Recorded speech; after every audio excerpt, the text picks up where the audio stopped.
이 새벽 함께 보실 말씀은 창세기 20장 1절에서 창세기 29장 1절에서 20절까지 말씀입니다. 창세기 29장 1절에서 20절까지 말씀입니다. 교독하며 함께 읽겠습니다. 제가 먼저 봉독합니다. 야곱이 길을 떠나 동방 사람의 땅에 이르러 본즉 들에 우물이 있고 그 곁에 양 세 떼가 누워 있으니 이는 목자들이 그 우물에서 양떼에게 물을 먹임이라. 큰 돌로 우물 아귀를 덮었다가 모든 떼가 모이면 그들이 우물 아귀에서 돌을 옮기고 그 양떼에게 물을 먹이고는 우물 아귀를 그 자리에 다시 그 돌을 덮더라. 내 형제여 어디서 왔느냐? 그들이 이르되 하란에서 왔노라. 야곱이 그들에게 이르되 너희가 나홀의 손자 라반을 아느냐? 그들이 이르되 아노라. 야곱이 그들에게 이르되 그가 평안하냐? 이르되 평안하니라. 그의 딸 라헬이 지금 양을 몰고 오느니라. 야곱이 이르되 해가 아직 높은즉 가축 모일 때가 아니니 양에게 물을 먹이고 가서 풀을 뜯게 하라. 그들이 이르되 우리가 그러하지 못하겠노라. 때가 다 모이고 목자들이 우물 아귀에서 돌을 옮겨야 우리가 양에게 물을 먹이느니라. 야곱이 그들과 말하는 동안에 라헬이 그의 아버지의 양과 함께 오니 그가 그의 양들을 치고 있었기 때문이더라. 야곱이 그의 외삼촌 라반의 딸 라헬과 그의 외삼촌의 양을 보고 나아가 우물 아귀에서 돌을 옮기고 외삼촌 라반의 양떼에게 물을 먹이고 그가 라헬에게 입맞추고 소리내어 울며 그에게 자기가 그의 아버지의 생질이요 리브가의 아들됨을 말하였더니 라헬이 달려가서 그 아버지에게 알림해 라반이 그의 생질 야곱의 소식을 듣고 달려와서 그를 영접하여 안고 입맞추며 자기 집으로 인도하여 드리니 야곱이 자기의 모든 일을 라반에게 말하매 라반이 이르되 너는 참으로 내 혈육이로다 하였더라. 야곱이 한 달을 그와 함께 거주하더니 라반이 야곱에게 이르되 내가 내 생질이나 어찌 그저 내 일을 하겠느냐? 내 품삯을 어떻게 할지 내게 말하라. 라반에게 두 딸이 있으니 언니의 이름은 레아요 아우의 이름은 라헬이야. 레아는 시력이 약하고 라헬은 곱고 아리따우니 야곱이 라헬을 더 사랑함으로 대답하되 내가 외삼촌의 작은 딸 라헬을 위하여 외삼촌에게 7년을 섬기리이다. 라반이 이르되 그를 내게 주는 것이 타인에게 주는 것보다 나으니 나와 함께 있으라. 야곱이 라헬을 위하여 7년 동안 라반을 섬겼으나 그를 사랑하는 까닭에 7년을 며칠같이 여겼더라. 아멘. 네, 오늘 함께 묵상할 본문의 말씀을 길게 읽었습니다. 오늘 본문에는 두 가지 사건이 연속적으로 등장하고 있습니다. 하나는 야곱에게 대한 하나님의 축복의 사건이고 또 하나는 야곱에게 시작된 고난의 시작입니다. 야곱에게 임한 하나님의 축복이라고 하는 것은 이제 길을 떠난 야곱을 하나님께서 축복해 주셔서 베델에서 그를 만나신 이후에 줄곧 라반의 집까지 무사히 잘 도착하고 뿐만이 아니라 라반의 딸 라헬을 만날 수 있도록 순종하게 인도해 주신 것을 의미합니다.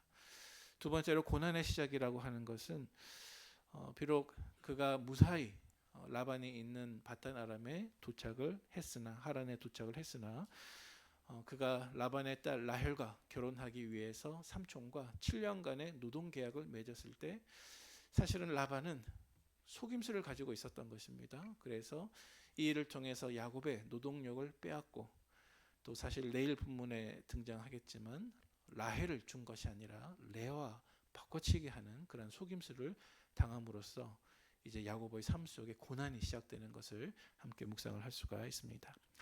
오늘 본문의 말씀을 살펴보도록 하겠습니다. 먼저 첫 번째로 야곱에게 임했던 하나님의 축복입니다. 오늘 보면 창세기 29장 1절에서 14절까지에 해당이 됩니다. 우리가 오늘 본문에서 묵상할 수 있는 하나님의 야곱에 대한 축복은 우리가 어제 묵상했던 베델에서의 야곱의 서원과 깊은 연관이 있습니다. 어제 본문에서 우리는 야곱이 베델에서 하나님을 만난 사건을 살펴보았습니다. 하나님께서 그의 꿈에 나타나셔서 나는 너의 조부 아브라함의 하나님, 너의 아버지 이삭의 하나님이다 이렇게 말씀하신 이후에 아브라함과 이삭과 맺은 똑같은 언약을 에서가 아닌 야곱에게 그대로 승계해 주셨습니다. 야곱은 꿈에서 하나님을 뵌 다음에 꿈을 꾸고 바로 그 순간부터 하나님을 내 할아버지의 하나님, 내 아버지의 하나님일 뿐만이 아니라 나의 하나님으로 비로소 이제 만나게 되었습니다. 그런데 이때 야곱에게 주셨던 하나님의 약속은 무조건적인 약속이었죠. 또 은혜의 약속이었죠. 어떤 조건이 없이 내가 너를 선택했고 너에게 복을 베풀리라 이렇게 말씀하십니다. 그런데 어제 우리가 말씀에서 묵상했던 것처럼 야곱이 하나님과 맺은 서원은 매우 조건적이었습니다.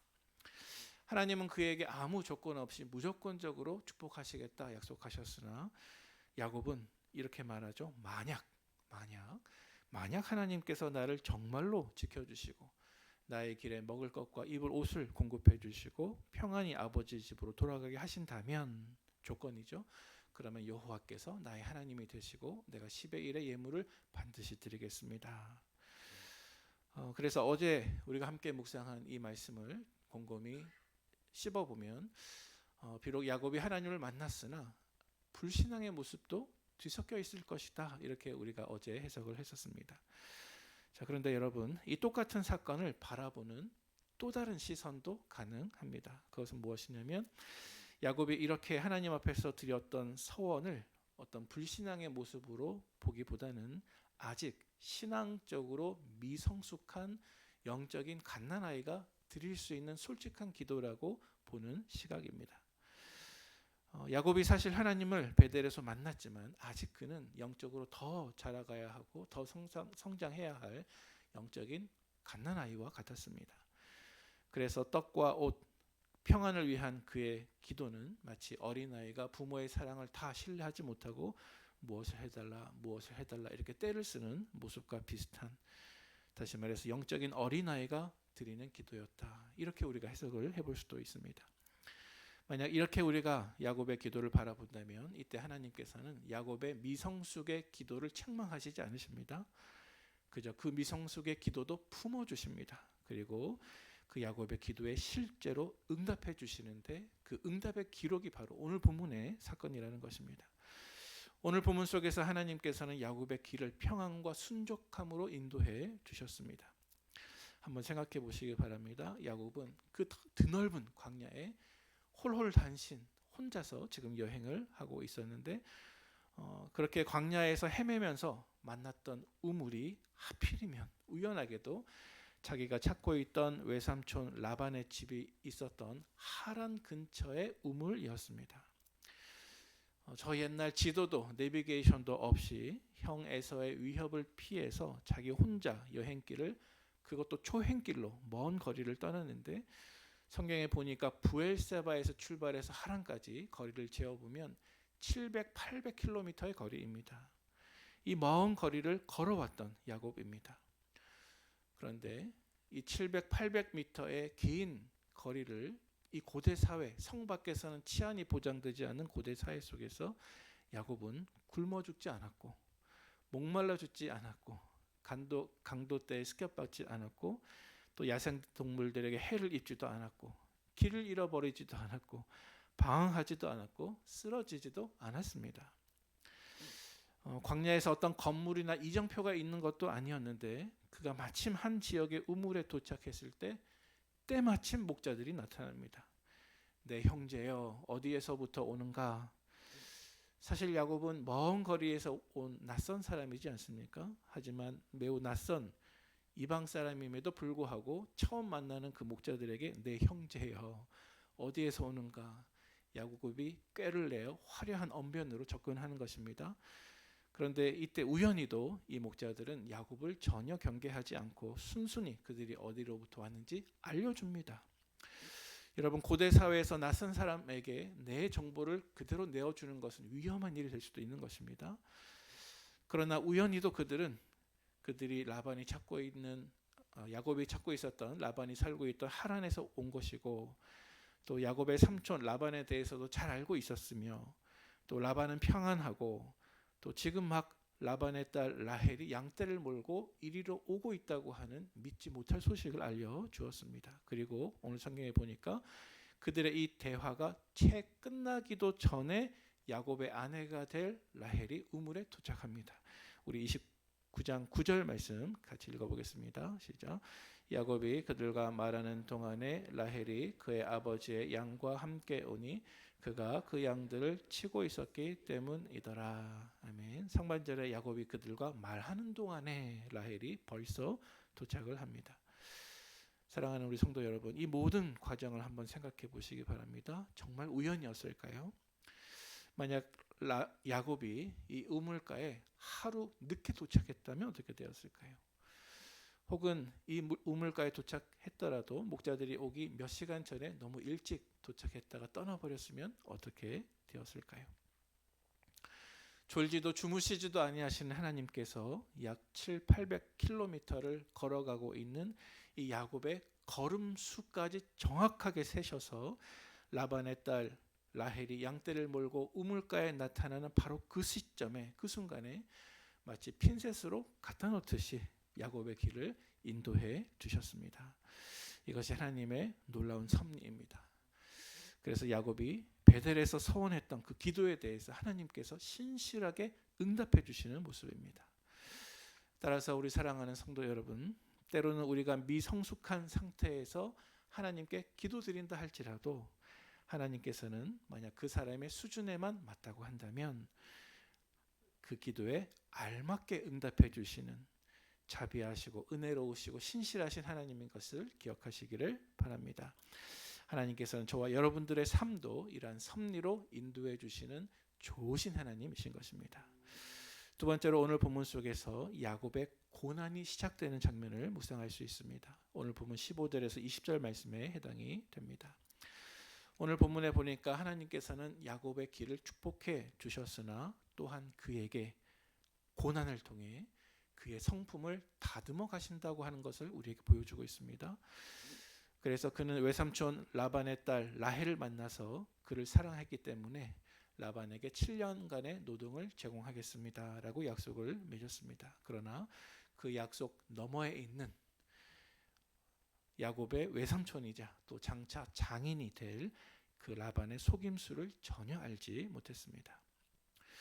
여러분, 이삭과 야곱이 결혼할 배필을 만났던 장면을 한번 비교해 보면 자기 아버지 이삭이 어머니 리브가를 만났을 때 이삭은 큰 부자였습니다. 그러나 지금 아들 야곱은 빈털터리입니다. 또 그는 결혼을 위해서 아무것도 가지고 있는 것이 없었기 때문에 그저 자기의 노동력을 제공할 수밖에 없었습니다. 자기 아버지 이삭은 할아버지 아브라함이 신실한 종을 보내어서 신부감을 대신 구해주었습니다. 하지만 할아버지와 아버지의 약속의 상속자인 야곱은 신부감을 직접 구해야 했습니다. 여러분, 이렇듯 하나님의 계획은 사람들마다 다 각각 다르게 나타나는 것입니다. 그런데 한 가지 중요한 사실은 지금 야곱이 이곳 라반을 찾아온 바로 그 이유는 아버지 이삭을 속였기 때문에, 아버지를 속였기 때문에 지금 라반에게 찾아왔는데 그는 이곳에서 자기 자신의 또 다른 아버지 장인인 라반에게 고스란히 속임을 당하게 된다는 것입니다. 그래서 그는 속이는 자에서 속임 당하는 자가 되어서 이제 하나님의 연단의 과정을 겪게 됩니다. 따라서 여러분, 이 모든 과정을 우리가 묵상해 볼 때 이렇게 결론을 내릴 수 있지 않을까요? 모든 고난에는 하나님의 뜻이 있습니다. 하나님께서는 우리에게 많은 축복을 주시지만 또한 고난을 함께 주셔서 우리를 연단해 가십니다. 야곱에게 정말로 필요했던 것은 떡과 옷과 모든 일에 대한 형통함이라기보다는 하나님의 신실한 믿음의 사람이 되기 위해서 자기의 옛자가 깨어지고 낮아지는 과정이 야곱에게 정말로 필요했습니다.